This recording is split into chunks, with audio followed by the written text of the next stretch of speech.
નમસ્તે વિદ્યાર્થીઓ, આજનો આપણો વિષય છે કલોલ ધોરણ 2.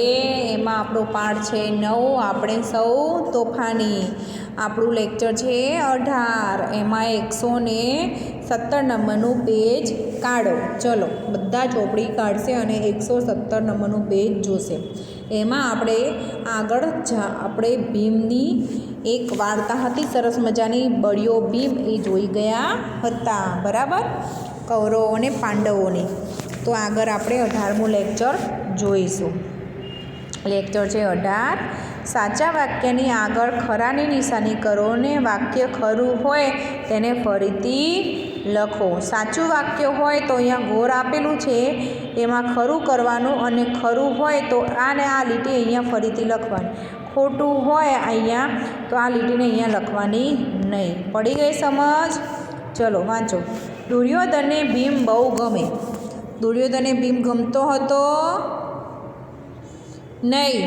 દુર્યોધન કૌરવ હતો અને ભીમ પાંડવ હતો, એટલે ગમતો ન હતો.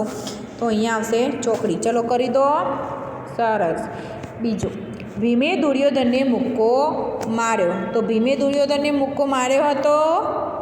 ખોટું છે. ભીમે દુર્યોધનને મુક્કો નહોતો માર્યો. ભીમે ઝાડને મુક્કો માર્યો હતો. ઝાડના થડને મુક્કો માર્યો હતો. સરસ. તો અહીંયા ચોકડી કરી દો. અહીંયા કંઈ લખવાનું નહીં. અને અહીંયા 117 પેજ નંબર આપી દો. હવે નેક્સ્ટ 3જા નંબરનો ક્વેશ્ચન છે. છેવટે દુશાસન પર દાવ આવ્યો. છેવટે કોનો દાવ આવ્યો? દુશાસનનો દાવ નહોતો આવ્યો. દુર્યોધનને અડી ગયો હતો ભીમ, એટલે દુર્યોધનનો દાવ આવ્યો. એટલે અહીંયા આવશે ખોટું છે. હવે અહીંયા 4 નંબરનો. પાંડવો ઝાડ પરથી નીચે પટકાયા. કૌરવો ઝાડ પરથી નીચે પટકાયા. તો એ સાચું છે. બધા કૌરવો ઝાડ પર પટકાયા હતા, એટલે અહીંયા સાચાની નિશાની કરો. અને એ સાચું હોવાથી અહીંયા એવું ને એવું વાક્ય મેં લખ્યું છે એમ ફરીથી લખી દો. જે આ છે એમ ફરીથી લખવાનું છે. હવે 5 નંબરનો. પાંડવો યુધિષ્ઠિરની બધી વાત માંડે.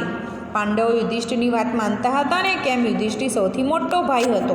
તો એ પણ સાચું છે, એટલે એને વાક્ય અહીંયા ફરીથી લખી દો. ભીમ ખૂબ જ શક્તિશાળી હતો. તો એ પણ સાચું છે. સાચું કરો અને એને લખી દો અહીંયા. ભીમ ઝાડ હલાવ્યું એટલે પાંડવો નીચે પડ્યા. ભીમે ઝાડ હલાવ્યું એટલે પાંડવો નીચે નહોતા પડ્યા. કોણ નીચે પડ્યા હતા? કૌરવો નીચે પડ્યા હતા. એટલે અહીંયા આવશે ખોટું, એટલે અહીંયા લખવાનું નથી. હવે અહીંયા જોઈશું આગળ. હસ્તિનાપુરના રાજકુમારો એટલે પાંડવો અને કૌરવો. સાચું છે. હસ્તિનાપુરના રાજકુમારો પાંડવો અને કૌરવો બંને હતા, એટલે સાચું છે. એટલે એના વાક્ય તમારે અહીંયા લખવાનું છે. પછી અહીંયા છેલ્લું વાક્ય. આંબલી પીપળી રમવાની કૌરવોને બહુ મજા પડી. આંબલી પીપળી કૌરવોને રમવાની મજા પડી હતી નહીં. કેમ કે એ લોકોને તો ભીમે ઝાડ પરથી બધાને પછાડ્યા હતા, એટલે અહીંયા લખવાનું નથી. અને આ વાક્ય છે ખોટું. આપેલા વાક્ય જેવો જ અર્થ ધરાવતું વાક્ય કયું જોડો. અહીંયા જે વાક્ય આપેલું છે એવા જ અર્થ ધરાવતું સામે વાક્ય હોય બંધ બેસતું, તો એની સામે આ રીતના ત્રિકોણની લીટું કરવાનું છે. જે બીજું બંધ બેસતું ના હોય તો એની સામે લીટું કરવાનું નથી. પહેલું અહીંયા ઉદાહરણ જોઈશું. ઝાડ પરથી પટકાયા. કોણ? તો પહેલું છે ઝાડ પરથી નીચે ઉતર્યા, એવું થાય મિનિંગ કે ઝાડ પરથી નીચે પડ્યા એવું થાય તો પડ્યા. તો અહીંયા જો આ રીતના લીટું આવશે. પડી ગઈ સમજ? બીજા નંબર. ઝાડ હિલોડા લેવા લાગ્યું. તો ઝાડ હિલોડા એટલે એનું મિનિંગ શું થાય? ઝાડ આમ તેમ હલવા લાગ્યું, કે ઝાડ હિંચકો ખાવા લાગ્યું.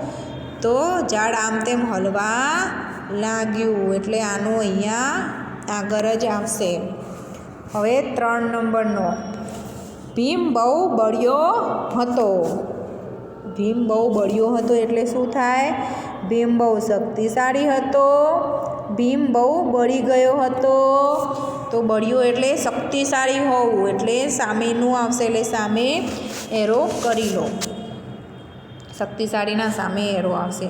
ભીમ બહુ બળી ગયો ખોટું છે એટલે અહીંયા આવશે નહીં. તો આનું છે આ ને આનું છે આ. હવે 4 નંબરનું, એનો ફેરો ફોગટ જશે. એટલે શું થાય? એનો ફેરો ફોગટ જશે એટલે એનો ફેરો નકામો જશે, એનો ફેરો મજાનો જશે. તો એનો ફેરો ફોગટ, એનો ફેરો ફોગટ એટલે નકામો થાય, નકામો જશે. એ મેં કર્યું છે એમ લીટી કરી લો સામે. 5 નંબર, ભીમને એક યુક્તિ યાદ આવી.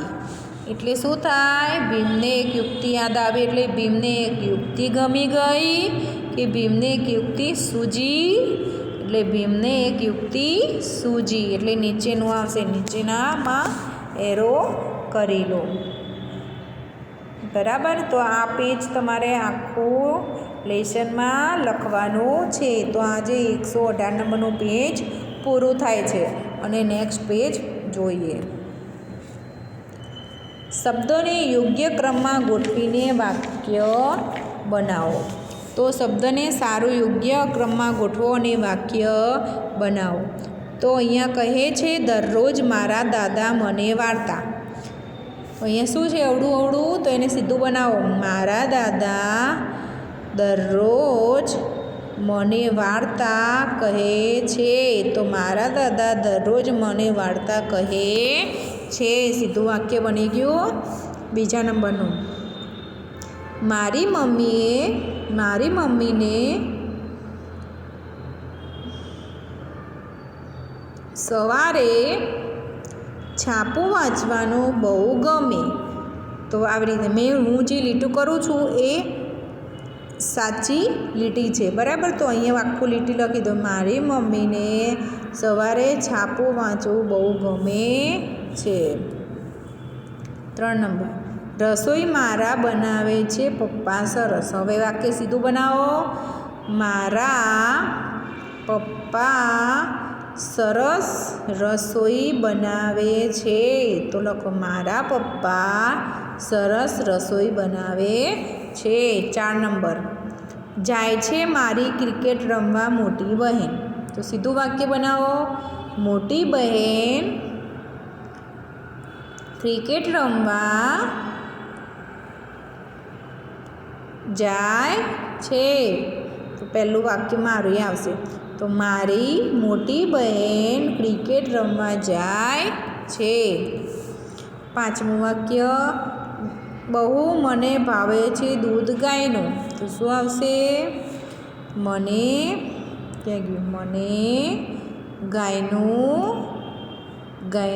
દૂધ બહુ ભાવે છે. તો મને ગાયનું દૂધ બહુ ભાવે છે.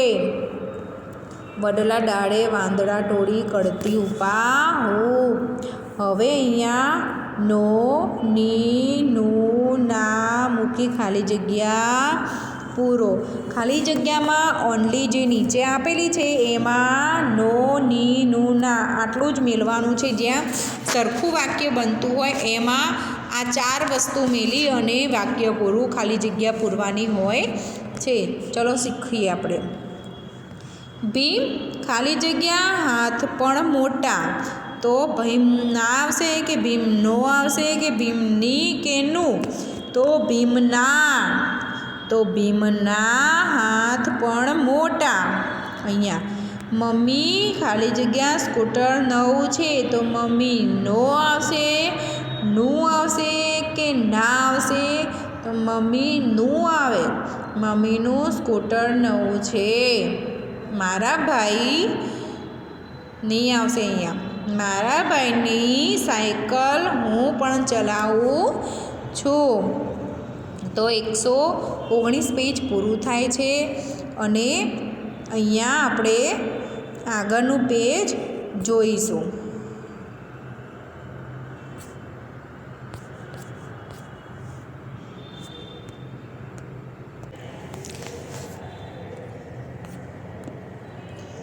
ચલો 120 નંબરનું પેજ જોવો. આજે નાસ્તા ખાલી જગ્યા ડબ્બો ઘરે ભૂલી ગઈ. તો શું આવશે? નો આવશે. સરસ. આજે નાસ્તાનો ડબ્બો ઘરે ભૂલી ગઈ. પછી નીચેનું વાક્ય જોઈશું.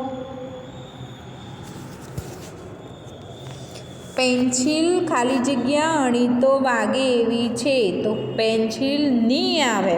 શું આવે? ની. પેન્સિલની અણી તો વાગે એવી છે. પછી દાદા.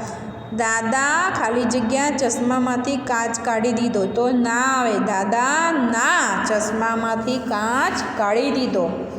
પાંડવો યુધિષ્ઠિરનું કહેવું માને. દુર્યોધને ભીમની બહુ બીક લાગે. દોસ્ત ના ડબ્બામાંથી નાસ્તો કર્યો. તો ની, નું, ના, ની, નો એ ક્યાં મેળવું તમને ખબર પડી ગઈ હશે. તો આજે આપણે હોમવર્કમાં અહીંયાથી ઉપરનું પેજ લખવાનું છે લેસનમાં. બીજું પેજ કે આ પેજ પણ તમારે લેસનમાં લખી લેવાનું છે અને આ પેજ પણ લેસનમાં લખવાનું છે. તો એટલું તમારે લેસન આજે કરી લેવાનું છે. ઓકે ફ્રેન્ડ્સ, તો આપણે નેક્સ્ટ પેજ પછી જોઈશું. Thank you.